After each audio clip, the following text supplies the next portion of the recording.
अस्सलामु अलैकुम वरहमतुल्लाहि वबरकातुहू। अऊज़ु बिल्लाहि मिनश्शैतानिर रजीम। बिस्मिल्लाहिर रहमानिर रहीम। रब्बि इश्रह ली सदरी व यस्सिर ली अमरी वहलुल उक़दतम मिन लिसानी यफ़क़हू क़ौली। अल्लाहुम्मा सल्लि अला मुहम्मद व अला आलि मुहम्मद। इस्लामी तारीख़ में आज शराब की हुर्मत के बारे में बयान है, यानी कि शराब की बंदिश की जब आयत आई थी उसके बारे में है। अगर गुस्सा या ज़िद ख़त्म करना हो बच्चों की या अपनी या किसी की भी, तो उसको पानी पर दम करके ये दुआ पढ़ाएं, मतलब पिला दें, या उसके ऊपर फूंक भी सकते हैं या अपने ऊपर फूंक भी सकते हैं। गुस्सा बहुत ज़्यादा हो, ज़िद बहुत हो, तो या ना रुकूनी बरतऊँ व सलामन अला इब्राहीम, ये सूरह अंबिया की 69 आयत है। या ना रुकूनी बरतऊँ व सलामन अला इब्राहीम। तेज़ अगर बुखार हो तो उस पर भी पढ़कर दम कर सकते हैं। अब इस्लामी तारीख़ में शराब की हुर्मत के बारे में ज़िक्र है। बिस्मिल्लाहिर्रहमानिर्रहीम। इस्लामी तारीख़। अल्लाह ताला ने मुसलमानों को इस्लामी माहौल में ज़िंदगी गुजारने और अहकाम इलाही पर अमल करने के लिए मदीना का साज़गार माहौल अता किया, ताकि ज़माना जाहिलियत की तमाम रस्मों और बुरी आदतों को ख़त्म करके इस्लामी माशरे का अमली नमूना दुनिया के सामने आ जाए। इनकी सबसे बड़ी आदत शराब नोशी थी। इनकी मोहब्बत अरबों की घुट्टी में पड़ी हुई थी। इनकी सबसे बुरी आदत शराब नोशी थी, यानी शराब बहुत पिया करते थे। इसकी मोहब्बत यानी शराब की मोहब्बत अरबों की घुट्टी में पड़ी हुई थी। चुनांचे शराब और जुए के बारे में पहला हुक्म 3 हिजरी में नाजिल हुआ कि इसमें भलाई के मुकाबले में बुराई और गुनाह ज़्यादा है, हत्ता के अक़ल व होश तक को ख़त्म कर देती है। चुनांचे बाज़ लोगों ने उसे छोड़ दिया। फिर दूसरा हुक्म नाजिल हुआ कि शराब और नशे की हालत में नमाज के करीब मत जाओ। चुनांचे सहाबा किराम ने इसको तर्क कर दिया। जब नशे की हालत में नमाज नहीं पढ़ सकते तो इससे बचना चाहिए। फिर शराब के मुताल्लिक़ सूरह मादा की 3री आयत नाजिल हुई। इसमें क़तई तौर पर शराब को हराम करार दे दिया गया। सहाबा किराम के ईमानी जज्बे का हाल ये था सहाबा किराम के ईमानी जज्बे का यह हाल था कि हुक्म मिलते ही शराब के बर्तन और मटके तोड़ डाले, यहाँ तक कि मदीने की गलियों और सड़कों पर शराब बहती नज़र आ रही थी। उस ज़माने में वो शराब बेचते भी थे, शराब पीते भी थे और बहुत ही ज़्यादा शराब का इस्तेमाल करते थे। मगर जब हुक्म आते ही इन्होंने सारे अपने बर्तनों को, मटकों को तोड़कर शराब को लुढ़का दिया। अपने नुकसान के बारे में नहीं सोचा। हुज़ूर सल्लल्लाहु अलैहि वसल्लम का मोजज़ा हज़रत साबित रज़ियल्लाहु अन्हा के लिए पेशन गोई। आप सल्लल्लाहु अलैहि वसल्लम ने हज़रत साबित बिन कैस रज़ियल्लाहु अन्हा से फरमाया था, क्या तुम इस पर राज़ी नहीं कि एक अच्छी ज़िंदगी बसर करो और शहीद की मौत मरो और फिर जन्नत में दाखिल हो जाओ? तो हज़रत साबित रज़ियल्लाहु अन्हा ने फरमाया, या रसूल अल्लाह, हाँ क्यों नहीं। चुनांचे हज़रत साबित रज़ियल्लाहु अन्हा ने ऐसी ज़िंदगी बसर की और फिर अल्लाह की राह में शहीद हो गए और अपने मौला से जा मिले। मुअज्जम कबीरुल तबरानी 1296। एक फ़र्ज़ के बारे में, विरासत में लड़की का हिस्सा।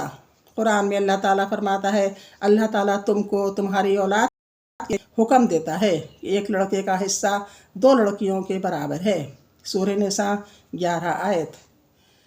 वालिदैन की विरासत में लड़के के 2 हिस्से और लड़की का 1 हिस्सा होता है, जिसका अदा करना ज़रूरी है। एक सुन्नत के बारे में, फसाद करने वालों पर गलबा पाने की दुआ। फितना फसाद करने वालों पर गलबा पाने के लिए इस दुआ का एहतमाम करना चाहिए। रब्बिंसुरनी अलल कौमिल मुफ़सिदीन, यानी जो ज़्यादा पड़ोस में, मोहल्ले में या कहीं फितना फसाद बहुत ज़्यादा फैलाते हो तो ये पढ़ना चाहिए, रब्बिंसुरनी अलल कौमिल मुफ़सिदीन। तर्जुमा, ए मेरे परवरदिगार, मुझे फ़साद करने वाली कौम पर गलबा अता फरमा। सूरह अनकबूत की 30 आयत। एक अहम अमल की फ़जीलत, अल्लाह के रास्ते में पहरादारी करना। रसूल अल्लाह सल्लल्लाहु अलैहि वसल्लम ने फरमाया, अल्लाह के रास्ते में एक रात जाग कर पहरा देना 1000 रातों की इबादत और 1000 दिनों के रोज़े से ज़्यादा अफजल है। मुस्तदरक हाकिम 2426। एक गुनाह के बारे में, मुनकरीन का अज़ाब, यानी जो दीन को झुटलाते हैं। कुरान में अल्लाह ताला फरमाता है, जो लोग हमारी आयतों का इनकार करते रहते हैं तो वही बदबख्त हैं जिनको बाएं हाथ में नामाए आमाल दिया जाएगा। इन पर चारों तरफ से बंद की हुई आग को मुसल्लत कर दिया जाएगा। दुनिया के बारे सूरह बल्द 19-20। दुनिया के बारे में अपने बीवी बच्चों से होशियार रहो। कुरान में अल्लाह ताला फरमाता है, ऐ ईमान वालों, तुम्हारी बाज़ बीवियाँ और बाज़ औलाद तुम्हारे हक़ में दुश्मन हैं, तो तुम इनसे होशियार रहो। सूरह तगाबुन 14 आयत। फ़ायदा बीवी बच्चे बाज़ मरतबा दुनियावी नफ़े के लिए ख़िलाफ़ शरीयत कामों का हुक्म देते हैं। इन्हीं लोगों को अल्लाह ताला ने दीन का दुश्मन बताया है और इनके हुक्म को पूरा न करने की हिदायत दी है। आखिरत के बारे में, जहन्नम की आग की सख्ती। रसूल अल्लाह सल्लल्लाहु अलैहि वसल्लम ने फरमाया, दोज़ख को 1000 साल तक दहकाया गया। रसूल अल्लाह सल्लल्लाहु अलैहि वसल्लम ने फरमाया, दोज़ख को 1000 साल तक दहकाया गया तो वो लाल हो गई, फिर 1000 साल तक दहकाया गया तो वो सफ़ेद हो गई, फिर 1000 साल तक दहकाया गया तो अब वो बहुत ज़्यादा काली हो गई। शोबुल ईमान 812। तिब नब्बी से इलाज, तबीयत के मुताबिक ग़िज़ा से इलाज। रसूल अल्लाह सल्लल्लाहु अलैहि वसल्लम ने फरमाया, जब मरीज़ कोई चीज़ खाना चाहे तो इसे खिला दो। कंजुल अमाल 28137।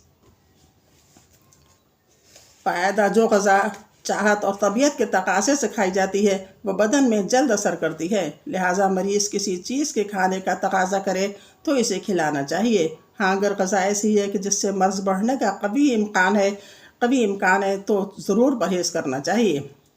नबी सल्लल्लाहु अलैहि वसल्लम की मोहब्बत। नबी सल्लल्लाहु अलैहि वसल्लम की नसीहत। रसूल अल्लाह सल्लल्लाहु अलैहि वसल्लम ने फरमाया, जो आदमी अल्लाह और यौम आखिरत पर ईमान रखता है इसे अपने मेहमान का इकराम करना चाहिए। एक दिन और रात की खिदमत इसका जायज़ हक़ है और इसकी दावत व मेहमान नवाजी 3 दिन है। इसके बाद की मेज़बानी इसके लिए सदका है और मेहमान के लिए ज़्यादा दिन ठहर कर मेज़बान को तंगी में मुब्तला करना जायज़ नहीं। बुखारी 6135। कल इंशाअल्लाह फिर मुलाकात होगी और फिर से इस्लामी तारीख़ का अगला ज़िक्र होगा।